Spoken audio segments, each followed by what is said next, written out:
J'ai le cul entre de la vaisselle qui sèche et ma plaque de cuisson, mais aujourd'hui on se retrouve dans ma cuisine pour une vidéo que j'ai tellement tardé à faire.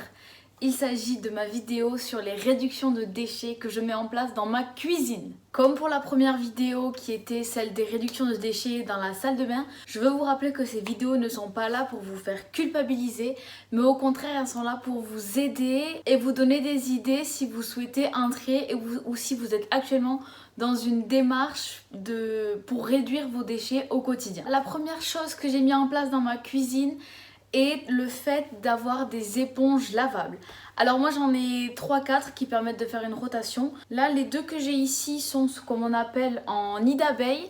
J'en ai une autre en toile de jute qui est un peu plus grattante. Ce sont des éponges très jolies que j'ai achetées à différents endroits. Celle-ci dans une petite boutique de créateurs de Gaillac. Celle-ci je les ai trouvées sur un marché de créateurs en Dordogne cet été. Et j'ai également pour faire la vaisselle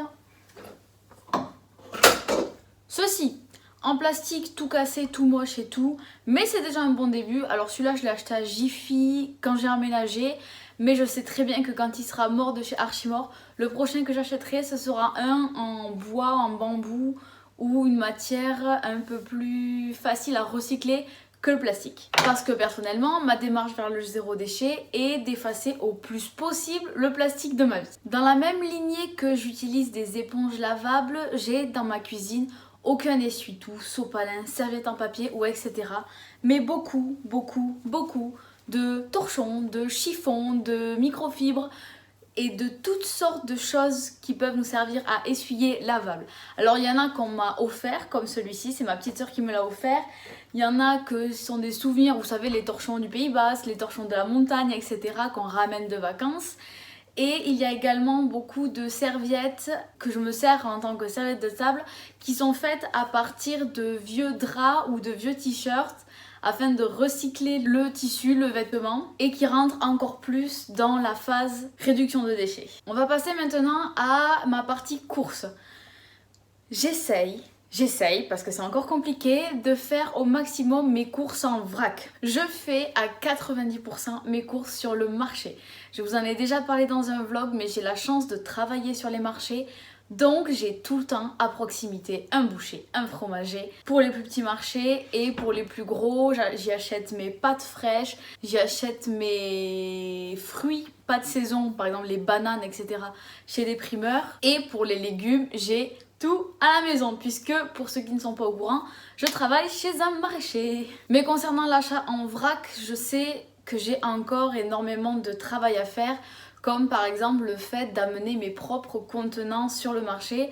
Parce que par exemple, je vais acheter des tranches de jambon chez le boucher, je vais faire emballer ces tranches dans un papier et une fois à la maison, je vais les ranger dans une boîte au frigo. Alors que ce serait tellement plus simple si j'amenais directement ma boîte chez le boucher. Pour les courses que je n'effectue pas au marché, je vais dans des épiceries de village. Je vais ici, mais là pareil, j'y vais pour faire travailler les petits commerçants qu'acheter en vrac. Et là aussi, c'est quelque chose que je souhaite améliorer. Et je pense que c'est une chose qui pourra se faire très rapidement puisque dans une rue juste à côté de chez moi va ouvrir au mois de mai une épicerie vrac locale. Je suis ravie.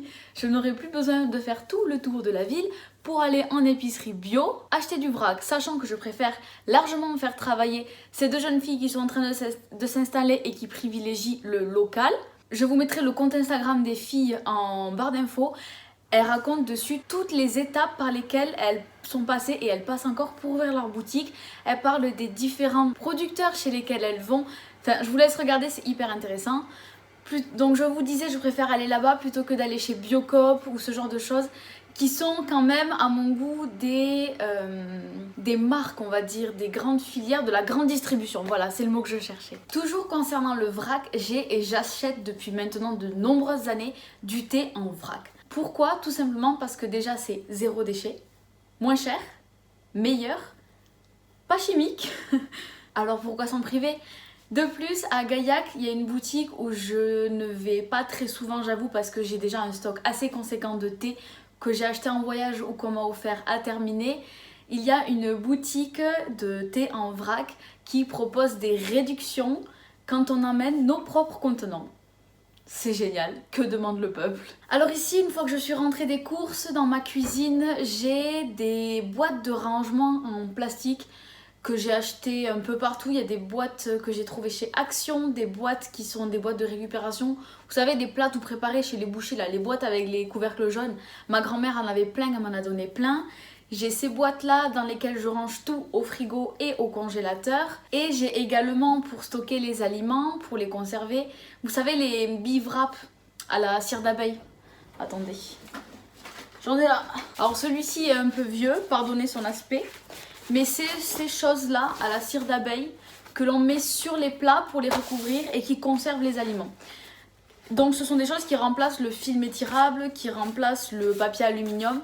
Et j'adore. J'en ai 6 ou 7 je crois de différentes tailles avec chacun des motifs différents et c'est top.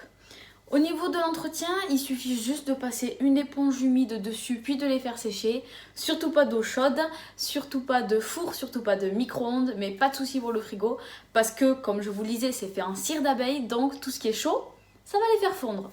Les miens, je les ai tous achetés sur des marchés, vous en avez pas mal l'été, mais je sais aussi qu'il y a de nombreuses marques maintenant qui en font. Toujours dans la partie rangement, j'ai énormément de bocaux en verre pour stocker mes aliments. Là, vous voyez des pâtes, derrière du riz, de la semoule et tout ce qui va avec. C'est pratique et en plus esthétique. Bon là, j'avoue, c'est le bazar. Il faut que je finisse de ranger et organiser ce coin. Plus tard, la cuisine, plus tard. Et je garde tous les bocaux et autres contenants qui pourront me servir plus tard ou qui pourraient me resservir à stocker. Là-haut, j'ai une étagère pleine de bocaux, de pots à bougies, de sprays, de tout y est. Et là-bas en bas, j'ai un autre placard avec mes grosses casseroles où ce ne sont que des bocaux et bouteilles en verre, grand contenant 1 litre ou plus. Et c'est tellement pratique parce que dès que j'ai besoin de quelque chose, je sais où trouver et je sais aussi que si j'avais plus de place ici, j'en garderais encore plus. Une chose aussi qui aide énormément concernant la réduction de déchets dans la cuisine est le fait de ne pas gaspiller quand on cuisine et quand on mange. Ma priorité c'est de cuisiner avec les restes, les choses que j'ai déjà dans mon frigo plutôt que d'aller acheter autre chose. C'est aussi d'utiliser le congélateur pour stocker les aliments. Par exemple, si je vais aller au marché acheter de la viande et que je ne suis pas sûre de la manger rapidement pour que celle-ci reste fraîche, je la mets tout de suite au congélateur. Si je décongèle de la viande, je fais tout cuire d'un coup. Et si je ne mange pas tout d'un coup, je recongèle la partie cuite puisque il ne faut pas décongeler et recongeler de la viande crue ni cuite, mais on peut décongeler de la viande crue, la faire cuire et la remettre au congélateur ensuite. Le congélateur est donc mon allié. Dans ma cuisine, j'avais le choix entre mettre une machine à laver, un lave-vaisselle ou un congélateur. Je n'ai même pas réfléchi 30 secondes, j'ai dit le congélateur. Ça m'a sauvé la vie. Autre chose pour la conservation des aliments, c'est de faire ces bocaux maison. J'en ai fait l'année dernière des petits de cette taille-là, de sauce tomate avec des tomates qu'on avait en fin de saison au lieu de les jeter. Et franchement, je suis ravie parce que là, tout au long de l'année, pour faire des gratins, des pâtes, tout, des pizzas, tout, j'ai mes petits bocaux de sauce tomate et c'est génial. Et pareil, si j'avais plus de place, je sais que je ferais encore plus de bocaux. Mais il faudrait là, à ce moment-là, investir dans un stérilisateur et ce genre de choses. Chose que je ne peux pas me permettre pour le moment parce que je n'ai pas la place. Je sais que concernant... le fait de ne pas faire de déchets en cuisine, beaucoup vont me parler du batch cooking, mais je ne suis pas une adepte de ce genre de choses, tout simplement parce que je cuisine au jour le jour ce que j'ai envie, et étant seule, je ne vois pas forcément quel est l'intérêt pour moi de cuisiner pour toute la semaine, surtout que, bon là avec le confinement moins, mais sinon je ne sais jamais quand est-ce que je suis chez moi. Un soir je me fais inviter chez ma mère, un soir chez mon père, puis je squatte chez mes grands-parents, puis j'appelle une copine pour qu'elle vienne manger, bon... Ça, c'était la vie d'avant, hein, parce que là... Pour continuer dans les astuces, dans la dernière vidéo, celle de la salle de bain, je vous parlais que je récupérais dans un vase l'eau de la douche quand celle-ci chauffait et que je la mettais ensuite dans une fontaine à eau. Et bien cette eau, je vais m'en servir en cuisine pour différentes choses. Je vais m'en servir dans ma bouilloire pour faire chauffer l'eau de mon thé, ou encore dans mes casseroles pour faire cuire les pâtes, le riz et toute autre chose, les légumes ou quoi qui nécessitent d'être cuits à l'eau. Et mine de rien, c'est une sacrée économie d'eau. Je pense qu'on en a maintenant fini pour les quelques astuces que j'utilise pour le moment en cuisine pour réduire mes déchets. C'est pas grand chose, je sais, mais moi je vous l'ai dit plusieurs fois dans cette vidéo, mon plus gros problème par rapport à ma cuisine ici, c'est la place.